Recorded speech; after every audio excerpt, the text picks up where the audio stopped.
I think it's worth me doing sort of 5 minutes or so of a general overview and introduction of Knights, because this is probably the first time you've heard directly from us. So I just want to set some scene about Knights and the uniqueness of Knights. So if I go back to 2012, the legal sector in England and Wales deregulated by an act that's called the Legal Services Act. In January 2012, it came into force. And we were the first to embrace that in June by buying the first law firm that was called Knights. That was a £9 million law firm that we bought coming up 13 years ago. My background was as a lawyer. I qualified in 1990. And then I left the law in 2004 to go into private equity. And what brought me back to the legal sector was very much deregulation. And the big difference between us and law firms is that we've been owner managed for coming up 13 years. And you're seeing this happening in the accountancy sector now, more with private equity starting to buy accountancy businesses. There's 25 consolidators that are private equity backed in the accountancy profession in the UK. But we were the first to do it in similar fashion, but nearly 13 years ago. And the advantage that brings to the legal profession when we did it all those years ago, and we've grown the business from 9 million back then, 12 and a half years ago, to now 160 million plus, is that we can own the business and manage the business. Partnerships sort of pass through businesses competing for profit share. It's very different. They're in the business together, but not in a normal owner-managed sense. They're actually competing with each other to try and earn profits by earning fees. They own the fees themselves individually, and then they earn profits. Our business, owned by capital investors, originally private investors for the first 6 years, and then we listed in June 18. And we have a management team that today is 25 directors on the business services side, on the client services side. And Kate and I and the COO are the executive management of 3. So we've been owned and managed now for coming up 13 years. And that's why we've been able to grow the business by reinvesting the cash we generate, by bringing a very strong cultural principle to the business.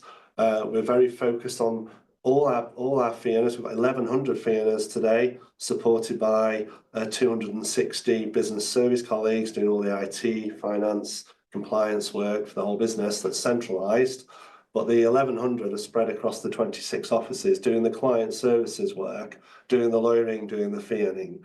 And we've been developing this for this time through a one-team culture. And the power of the one-team culture is a couple of big drivers. First of all, this allows our lawyers to share work across the experience levels. It allows partners to get the associates to do the bulk of the client work under their supervision, with paralegal support doing all of the data processing and the processing that is part of it at a better cost of delivery, giving strong value for money. So a real team business model and a real team culture, which is quite different to the silo culture that you see in law firms, where people work to individual fee targets competing with each other. And it's made the business very strong and sustainable, and very strong in competing with silo law firms. We've been able to really demonstrate our one-team culture. And as we've got bigger, this has become more and more tangible to people. And it's very attractive. And after Kate goes through some of the numbers, I'll talk about the appeal of Knights to the next generation of partners coming through that we want to hire, and I'll talk much more about recruitment. But I think it hopefully sets the scene that I came from law in 1990. I then left law. I got certainly attracted back by deregulation to become an owner manager of a law firm, of a legal service business, we call it. And all of our people, all of our managers, but all of our partners and fee earners, they're partner in name, but they're all employed, and everybody understands the real one-team ethos that Knights have a national business now across 26 offices, all working together to give fantastic value to clients by sharing the work across experience levels, and secondly, bringing all of our expertise to the clients. The client has the benefit of 1,100 lawyers, even if there's, say, only 50 of them sitting in a place like Chester or Stoke or wherever we are.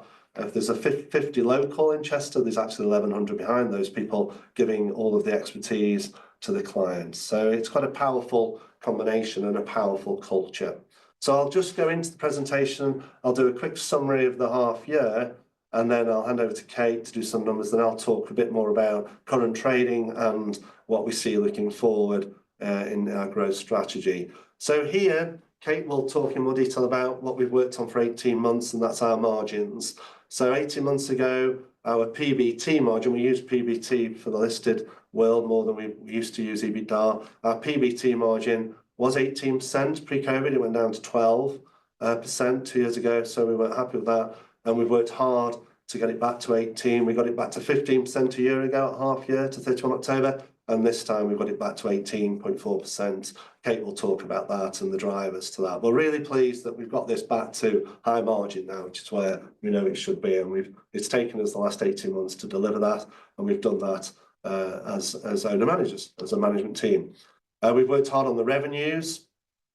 I think we've demonstrated the quality of our management team and to be able to deliver a 6% increase in that net PBT margin over the last 2 reporting half years.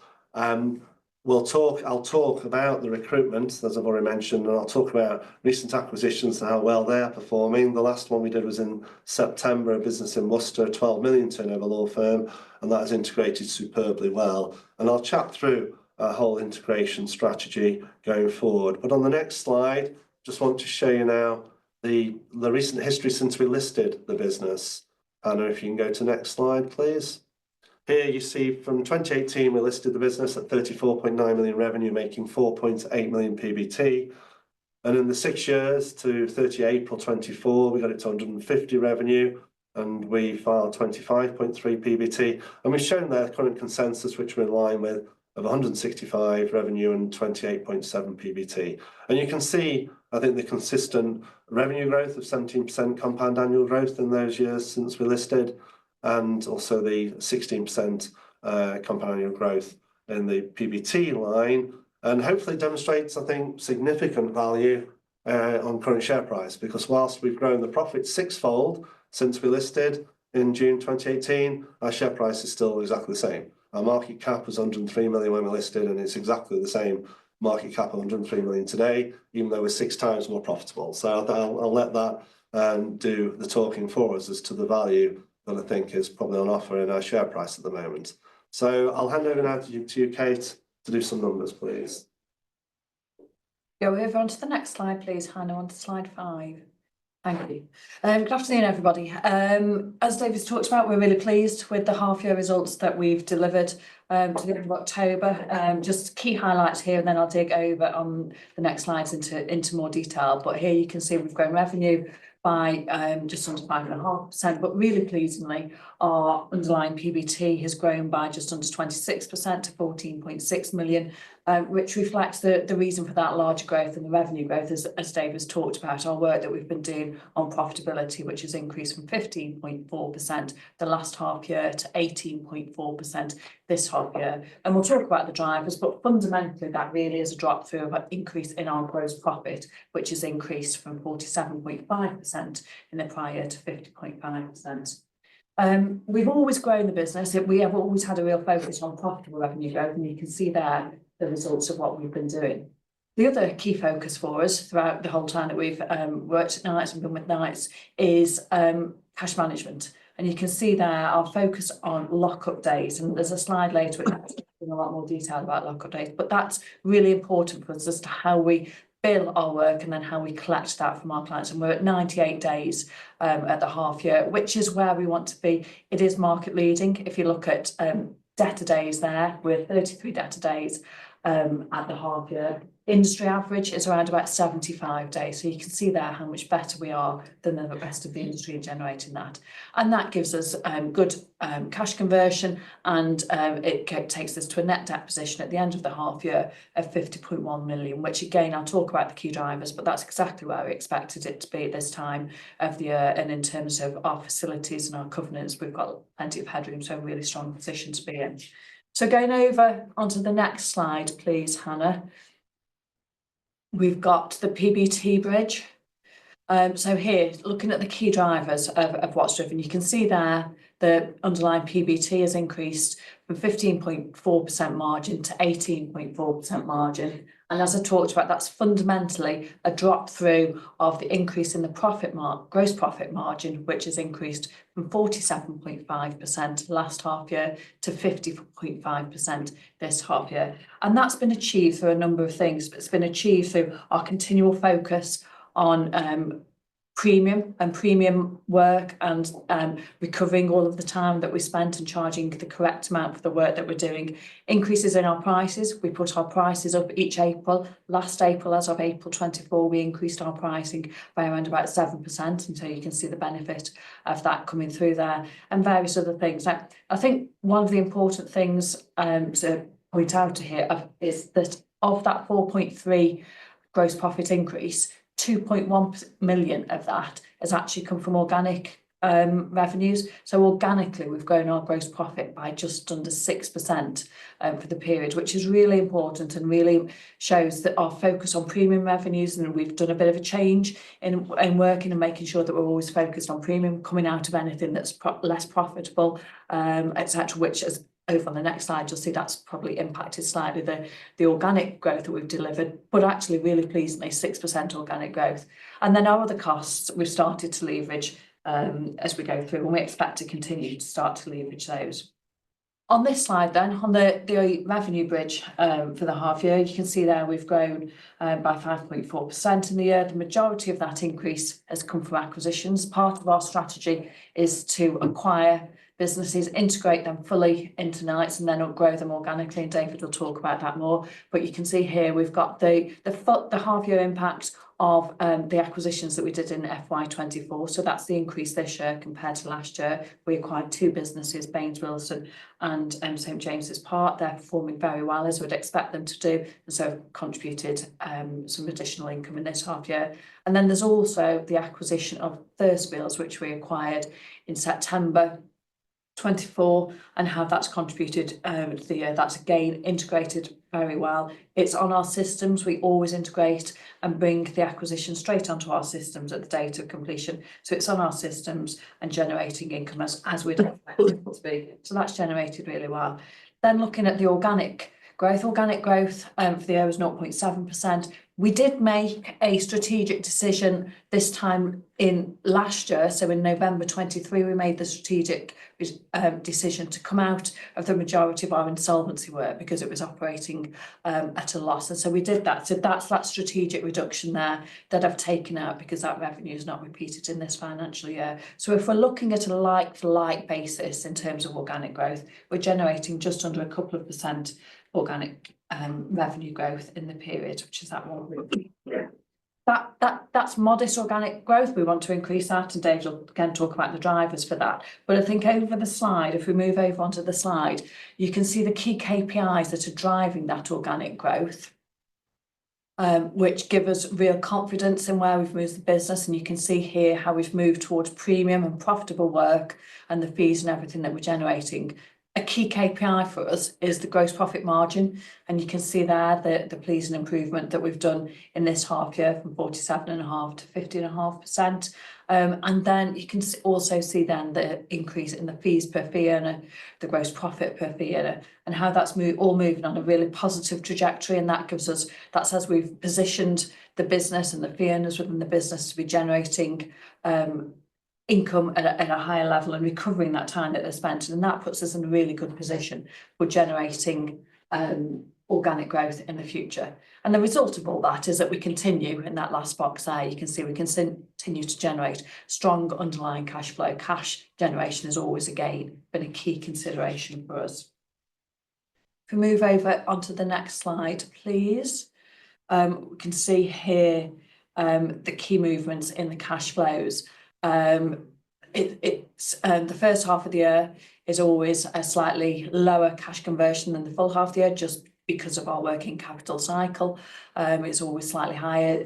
By the full year, we're talking 80% plus, closer often to 100% cash conversion. So nothing particular to pick out there. And if we move over onto the next slide, I can talk about how we do generate our cash conversion, what's always been a key focus for us. And this is our lockup So our lockup we define, for those of you that have not heard the story before, as the amount of time that it takes to convert a unit of time being spent on a job into cash in our bank. So it's two measures. It's our WIP days, the amount of time it takes us to bill the work, and then our debtor days, the amount of time it takes us to collect that cash.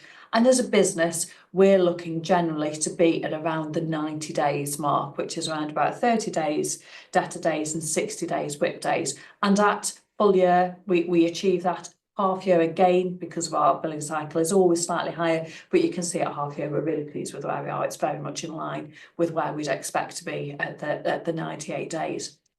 When we do that, there might be a little bit of information in the press about the fact that we have a CL Medilaw business. It represents 9% of our business, less than 10%, and it does have a different working cap cycle than the rest of our business. If we include that in our calculations, the orange line at the top there shows you our work in progress, including that. That has a longer working cap cycle. It's all very good, it's very profitable work, but it is completely different. And so we exclude it from our normal KPIs that we use internally, because we don't want the 90% plus of the business to be distracted by the lockup that's within there. How we do this and how we collect the cash quicker, it really isn't rocket science. We encourage people, because we're one business, we're one culture. We can say what we want people to do. It's just operating normal business principles that you'd expect in many other businesses, of expecting people to bill their work done regularly and then phone up their clients and expect them to pay. And if they don't pay, then we will put the matter on hold, and we won't do any further work until they do actually pay. And I think what's really demonstrates this and how we are better than the rest of the industry out there is the table on the right hand side of the page there, which shows for acquisitions that we've done over the last 3 years. It shows what their lockup days were when we acquired them, and you can see there that's considerably higher than where we are, ranging from 115, which is one of the lowest we've ever done, to quite often into the 200 days profile. And how we work with them then over the period that they're with us, it takes us 6 to 12 months sometimes, but generally quite quickly, to actually reduce those lockup days down. And you can see there, it's at October 24, how we've worked with all of those acquisitions to bring their lockup days down. And that's, on average there, we've knocked off 95 days in terms of lockup. So that's getting cash out of their balance sheets into our bank account. So it's generating cash out of the acquisitions balance sheets, which I think just demonstrates how good we are compared to the rest of the business as a whole. We go over onto the next slide, please, Hannah. We can then see how that impacts our balance sheet and our net debt.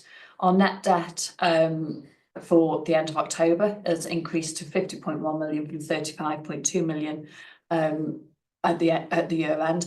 There's two key blocks in that. You can see the strong 6.9 million cash flows from our operations, which has come in. The outflows in that relate to the 2.5 million, which is deferred and contingent payments on acquisitions that we've done in prior years. When we do an acquisition, we pay generally about 60% up front, and then the rest will be in deferred payments over the next 3 to 4 years. And then we've also spent a net 6.4 million cash out on the Thursfields acquisition, which we acquired in September this year. So that's 8.9 million of cash outflows relating to acquisitions. The other larger item on there is 6.2 million capex in the half year.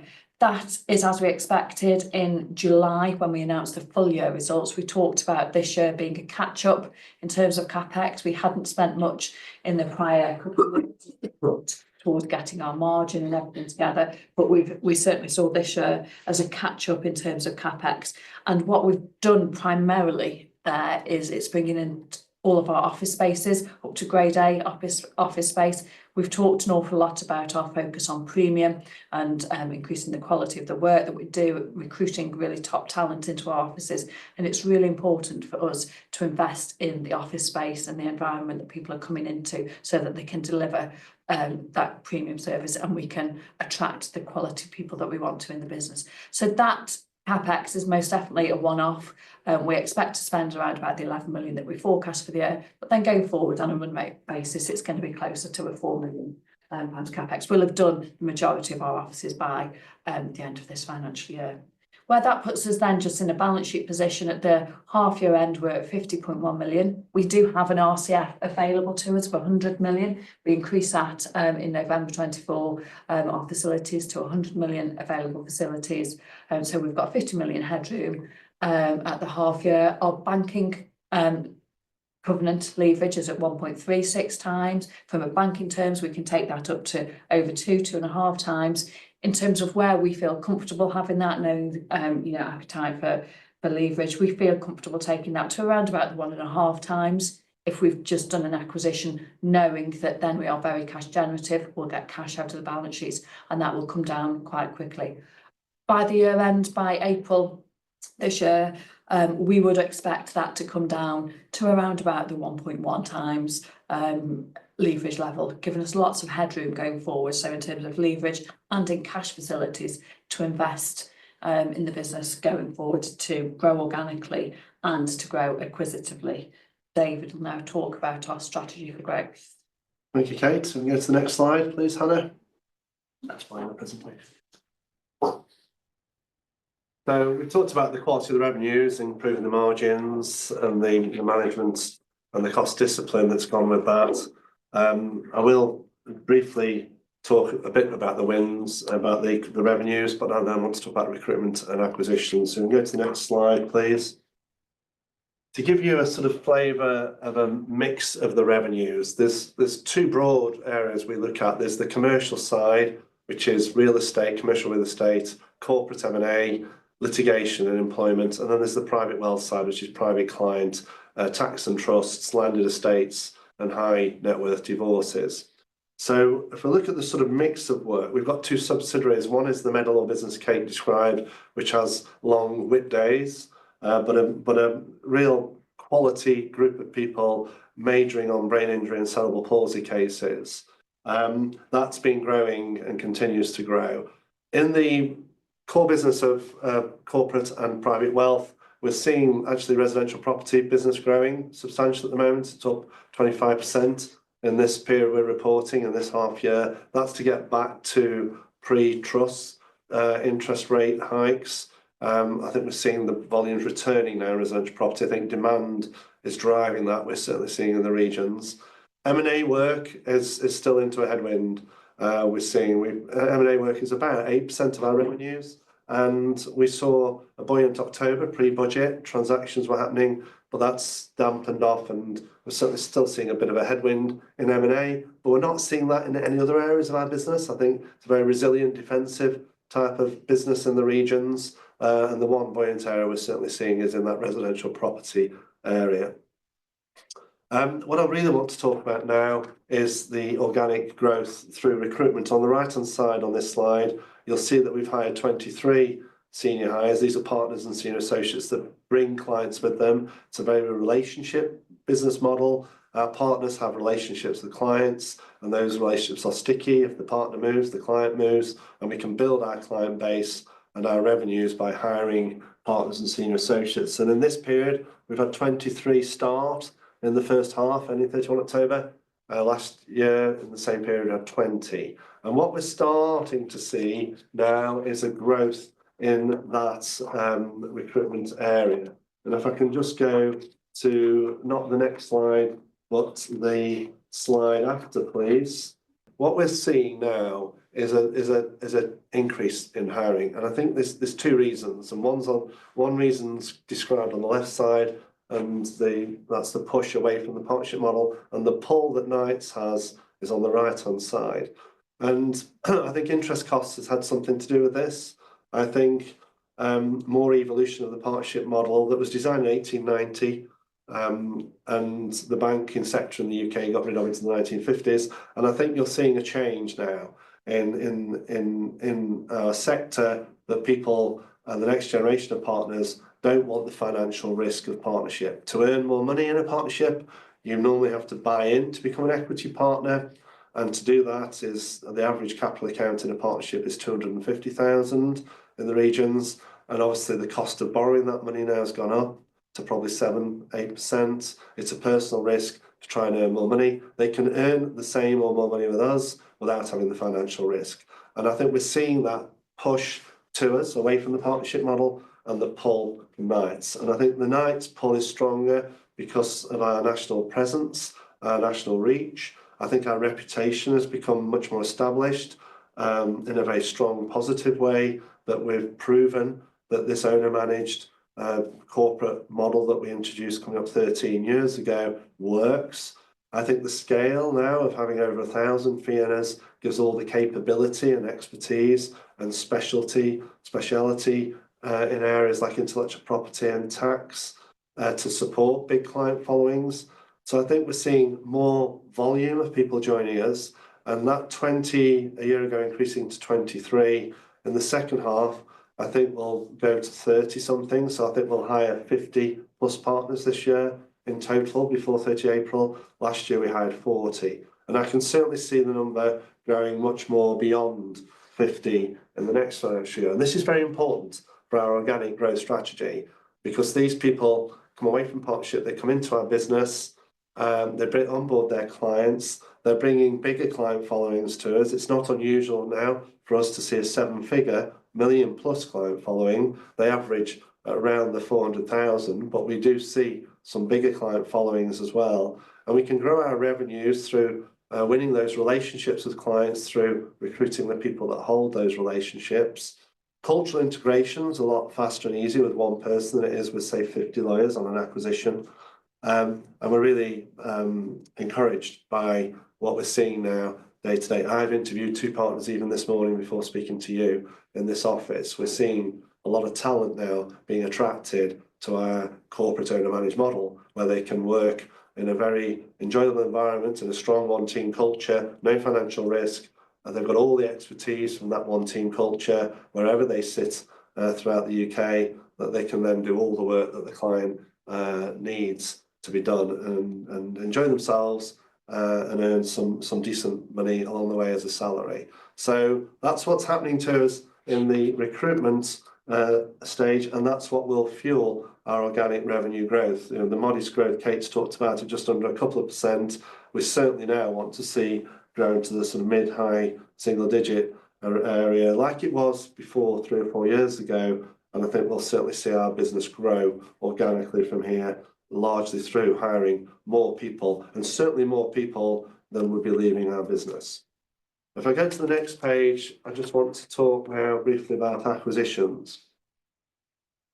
And in similar vein to recruitment, we are seeing some momentum in our pipeline get bigger. I mean, if I look, we actually listed Knights in June 18 for one simple reason, and that was to grow faster. We were pretty sure, and it was proven to be true, that as a listed company, people would identify with it more easily, and than it being a private company that was majority owned by myself.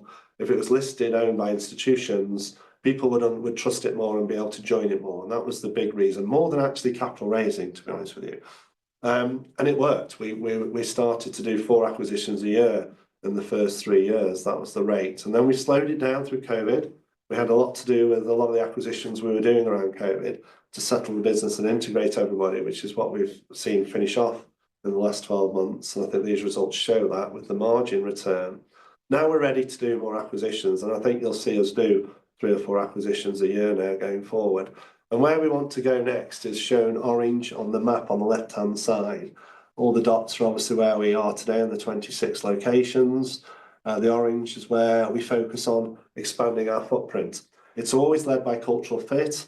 When we're onboarding, on average, 50 to 100 is the range of lawyers in an acquisition. We need to know that they're very willing in the main to join this corporatized model. They want to join a premium service business with premium pricing. They understand quite a bit about what they're going to be joining to make their decision.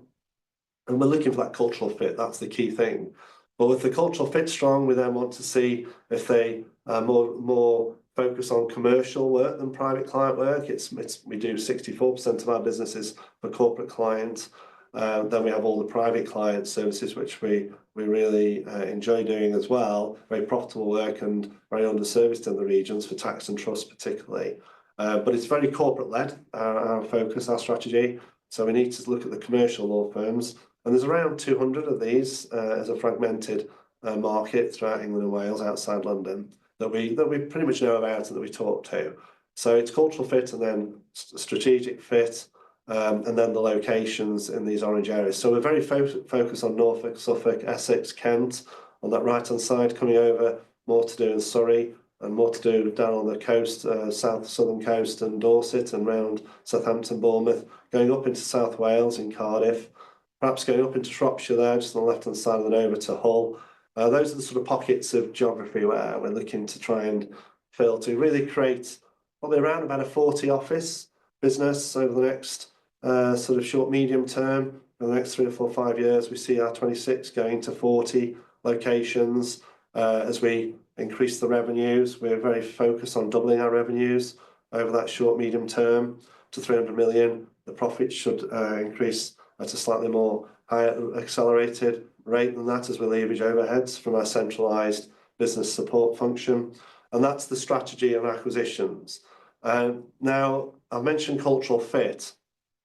As they come in, they need to become comfortable to become employed within a corporate a business, which is what we're looking for as we start talking to them to see if that's going to be led by the previous equity partners.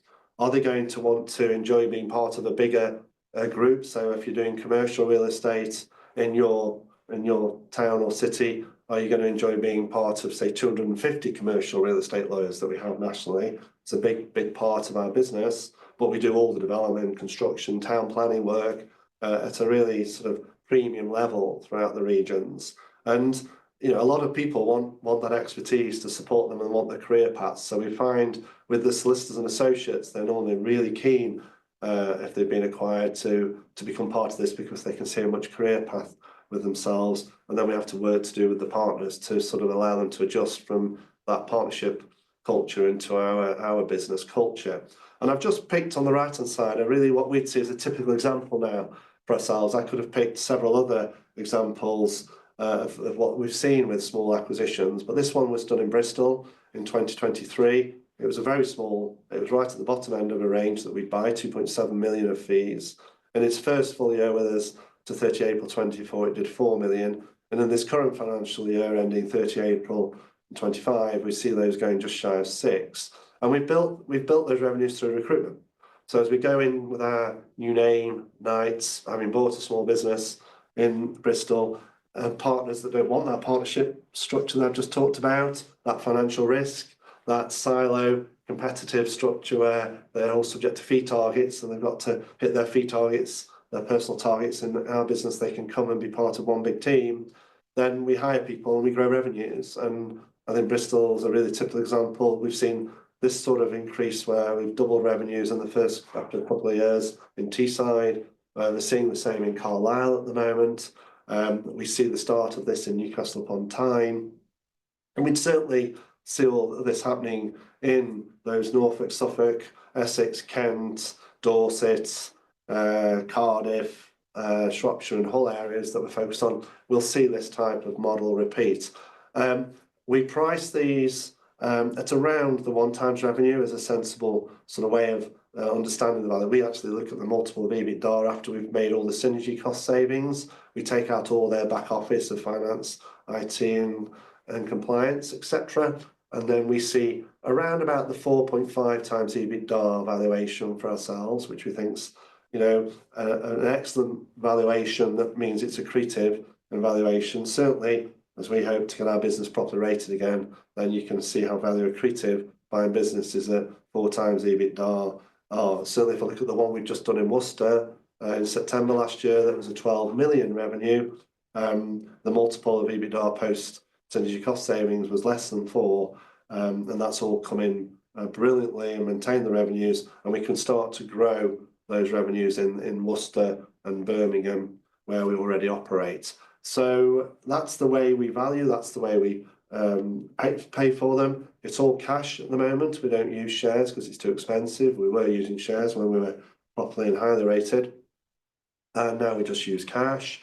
We defer 40% of that cash over 3 or 4 years, so 60% in year 1, which pays for the balance sheet and a little bit for the goodwill. They have to stay for those 3 or 4 years to get the remaining part of the consideration. We don't apply earn-outs because you can't integrate businesses into a one business, one team culture with one P&L. If everybody's fighting for their individual P&Ls, it wouldn't work culturally. But they have to stay to get the remaining part of the consideration. So we retain that partnership and client goodwill that way.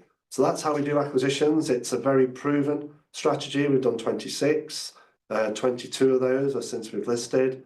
The team now of our 25 directors have all gone through certainly more than one acquisition, often several. We've got a dedicated M&A director that's out there really filling the pipeline and helping us find and then execute acquisitions. We're very confident in how we integrate. Particularly, we've done the hard work in Manchester, Birmingham and Leeds, and I would say Bristol actually as well. Those are your sort of second cities where the other top 50 law firms operate.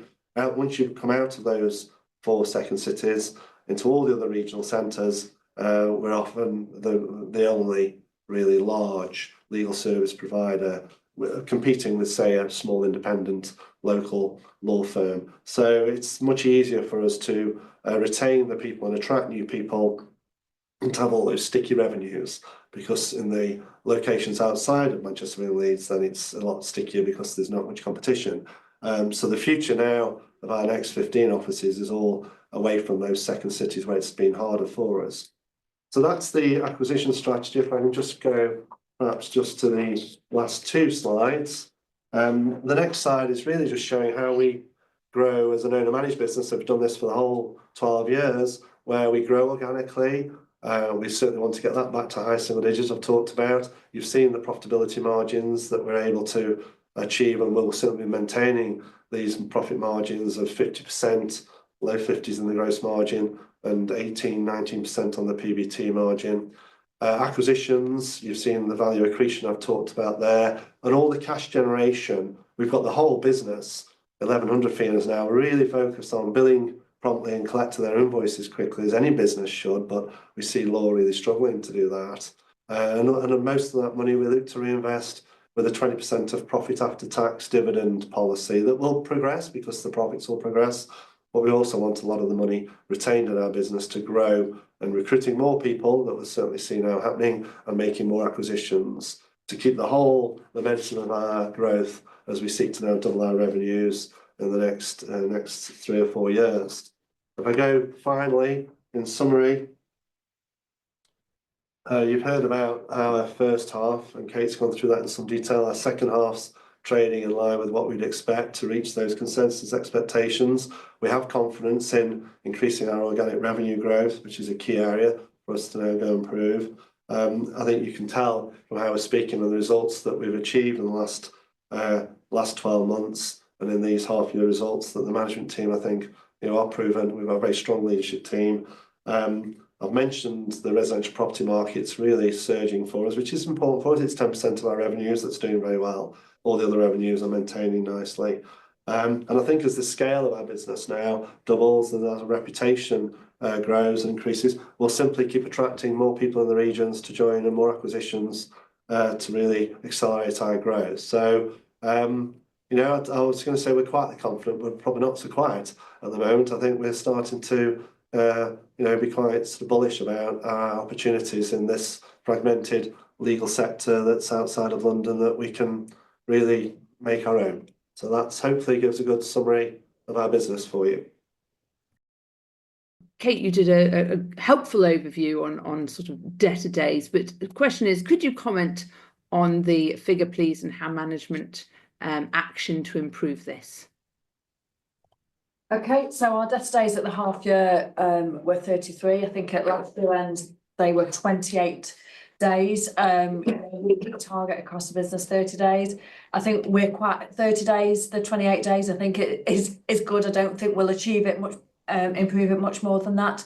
We will get to 30 days. We're confident that we always get to that 30-day figure by full end, just because of working cap cycle and because of people's people will always push a little bit harder at year end to collect cash in more than they do at the half year end. We're quite good in that we do bill regularly and we collect cash regularly, and it is a focus for us throughout the year. So we are very good if you were to compare us to an awful lot of other law firms out there. But there is always more of a push at the full year end than there is at the half year end. And we manage our business with client service directors. So client service directors are effectively responsible for a couple of offices, and their management of lockup is a really key focus for them.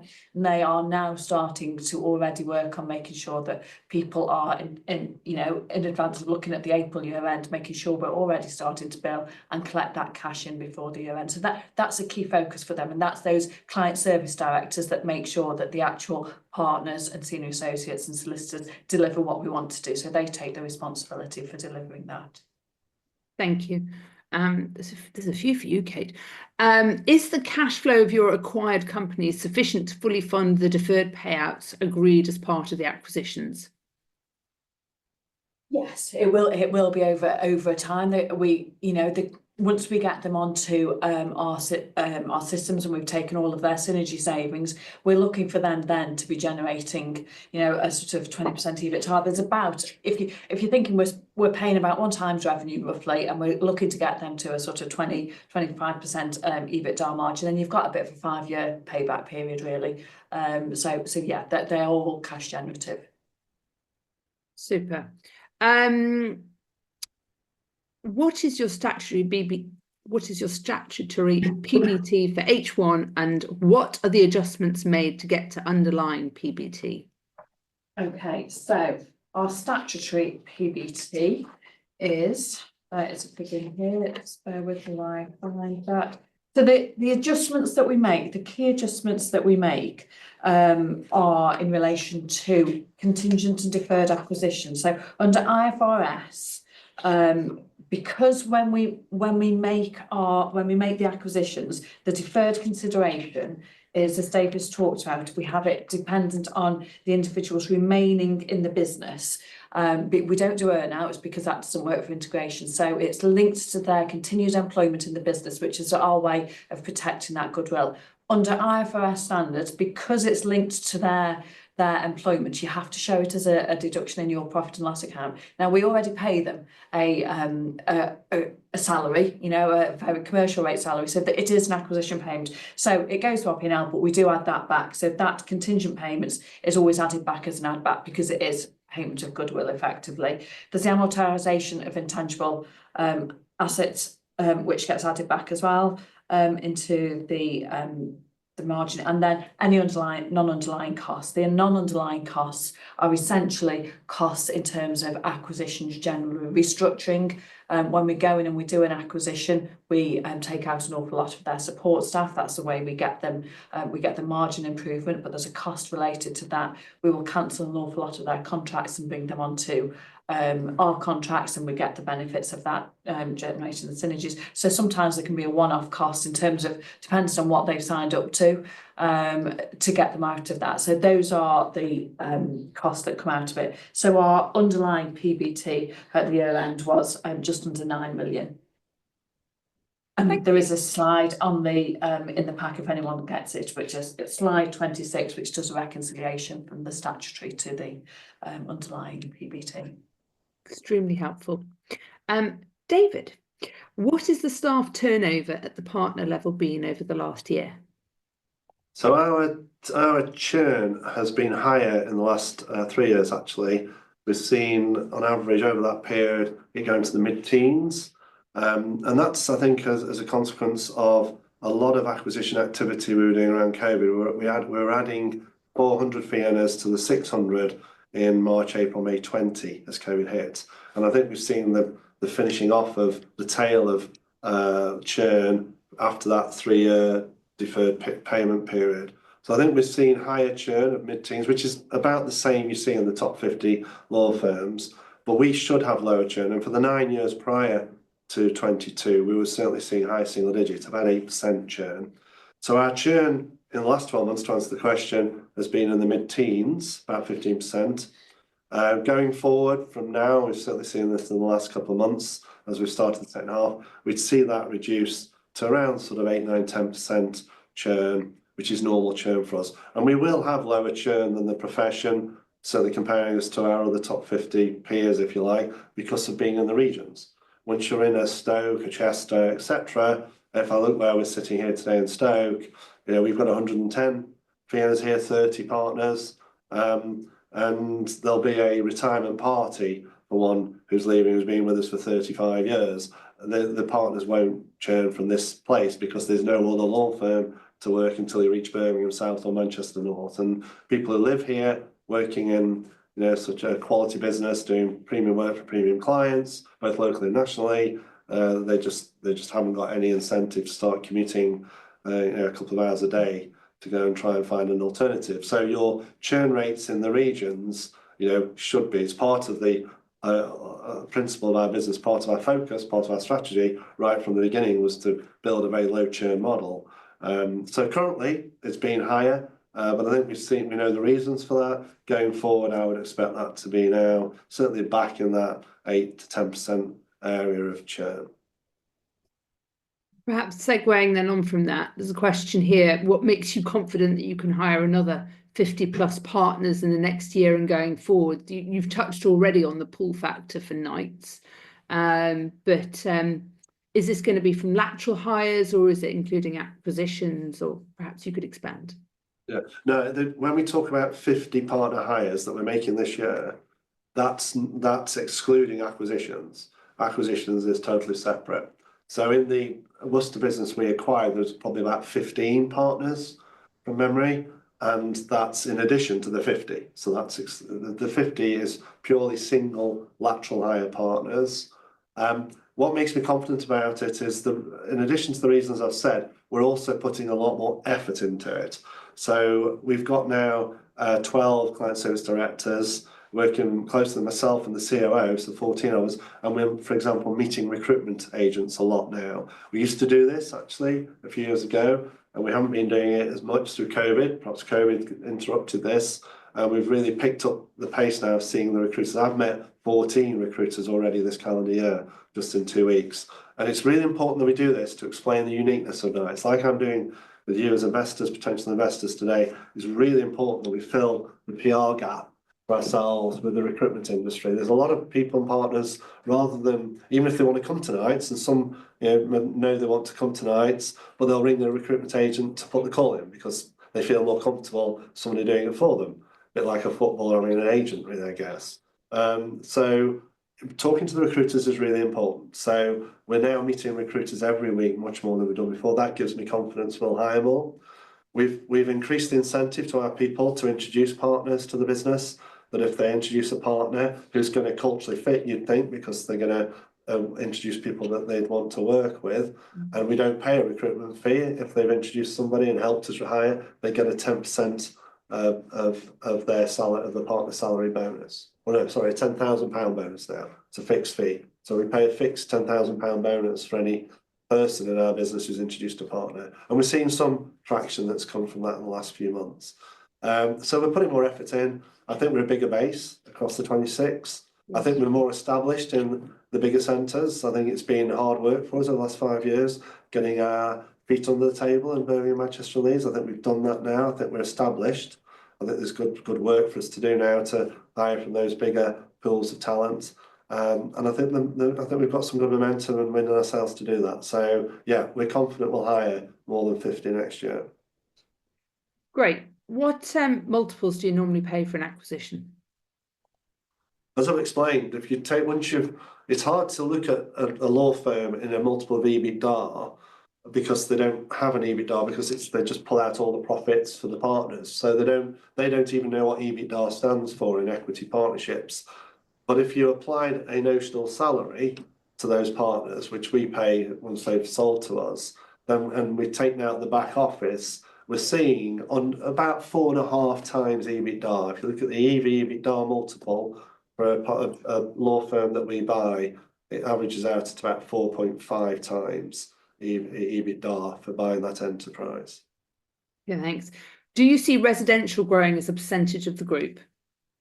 Not as a percentage of the group now. I think the business will grow. I think as we grow the overall business from 150 to 300 million, I imagine our residential property business, which is around 10% at the moment, if you encapsulate all the elements of residential property, So last year, 15 million. I can certainly see that growing to 30 million, but not as a percentage of the group now. I think it will always be sort of 10% or slightly less. I think it'll possibly go as a smaller percentage of our revenues. But the key thing for us with residential property is we want to occupy the space that sits alongside Savills. So we want to be the equivalent in law of Savills. So if people think about putting an expensive home on the market with Savills or Knight Frank or several other independents, then we want them to think about using Knights. And it's not a cost-conscious thing. It's not, I'm going to get 3 quotes and go for the cheapest. It's, you know, a minimum fee now for a house purchase or sale is £3,500, which is considerably more than you'll see in the market. You know, a lot of people would do it for £500 even, and so they see even decent firms are charging £1,000, £1,500. We're considerably more because it's solicitors and partners doing the work. It's speed and accessibility. You know, you get hold of the people whenever you want them. The service levels are, you know, are 5-star premium. So it's a different service and it's a different price point. And we think there we can make that space our own. You sound like you're making a pitch there as well. So if anyone's looking to sell their house. Given the scale of the business now, do you think the days of 2019 to 22, when you grew at 20% year on year, are behind you? And what is a realistic growth rate of profits going forward, including M&A? No, I know it might sound a bigger business at 150 million compared to in 2019, gosh, what were probably about 70 million. It doesn't feel like a big business to us. I think in law it can look like a big business because law firms are small. You know, I think we're 40th in the top end by size. But once you get to sort of 50th and 100th, a lot of firms are sort of then 10 million or less. It's a really fragmented small business market. So I think we look bigger than perhaps we actually are. We don't feel like a big business. I think, you know, those 300 partners in our business, we know all their names. The management team are really cohesive and high performing together. So we actually don't see this as being, if you compare it to a lot of other sectors, you know, we've gone from the S to the M in SME and we've become medium sized. So we still feel very fleet of foot, very entrepreneurial. We certainly think we can pick up the 20% rate that you've referred to there. Through acquisition and through recruitment and through organic, we absolutely believe we'll grow this at 20% plus compound annual growth. Yes, we're confident about that. Super. And I think just to finish that off, just to show it's not just me being confident, it's a fragmented market. So you couldn't grow at that rate of 20% in an established market where you couldn't make acquisitions. I think that would be really unrealistic.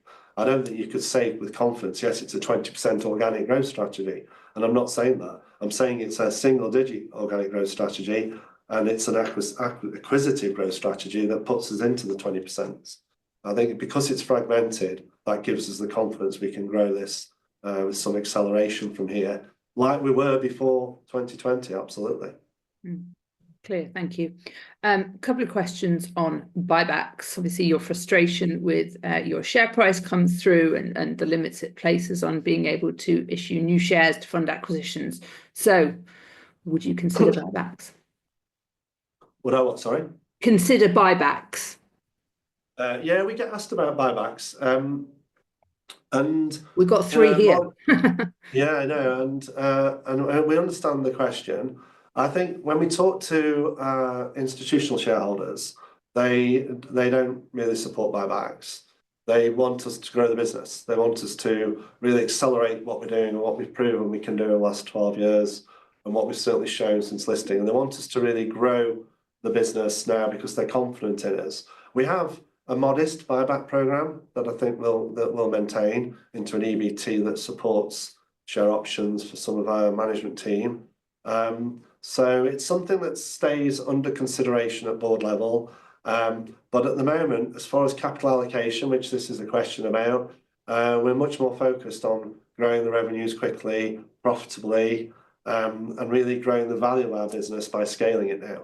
That's the focus, much more than doing buybacks, being honest. And that might not, I appreciate some people and some retail investors will think differently to that and want to see us do buybacks. But we're confident now we can grow this really quickly. So that's our priority at the moment. Good. Well, can you share your thoughts on the opportunities and risks of automation and AI to change the future delivery of legal services?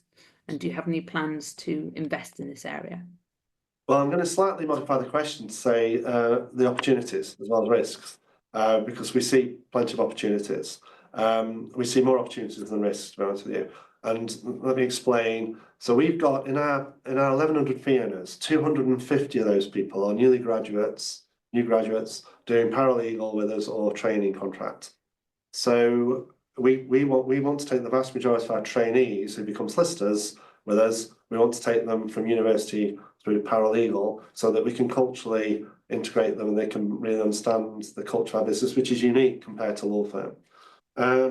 And those 250 are also, there's two things. They're our youth academy for the next solicitors and associates and partners of the future. And we have partners in this business now that started 11 years ago as paralegals to show that sort of decade of youth academy coming through. But also they're there to process work cost effectively. At a low salary, they can data process, and there's a lot of processing to what we do. Now AI, I think, it should start to play an important role in how we can expand the role of a paralegal and of a newly qualified solicitor to work with our knowledge management and documents and precedents and knowledge library of all our documents, where we start when we create a contract or a pleading document, whatever it is we're preparing. It starts from a precedent bank and a knowledge bank. And I think with AI helping prepare those documents to a meaningful first draft with low experience levels, paralegal, trainee and newly qualified, I think there should be a lot more done at a lower cost base before the associate picks it up to then give a bespoke service to client. So I think it's going to add more efficiency and momentum to how we can use low experience levels and cost delivery and managing those costs of delivery and giving tremendous value for money that then allows associates and partners to take a more advanced document forward. I don't see AI coming in and this is where I think the premium nature of our business is so important. And we're all about bespoke premium services. I've said that about residential property. You can go and buy, and virtually everybody else in the UK will do residential property way cheaper than we are. But if you want a partner to be overseeing every aspect of the biggest asset people normally buy in their personal lives, then enough people want to use Knight's more expensive service. So it's a bespoke premium personal service. I don't see AI coming to particularly be a massive threat to that, but I absolutely see the benefit of AI to speed up some of the initial work to get the groundwork done of the legal processing. And I think with low experience levels and AI, we should be able to see a lot more in the future there. But I don't see this replacing partners and associates at all, because I think there's always going to be a place for premium personal service that isn't automated and people talking to their computer. There will be a lot done on the internet with AI, but we want to be at the premium end where people want the personal service. Clear, really helpful.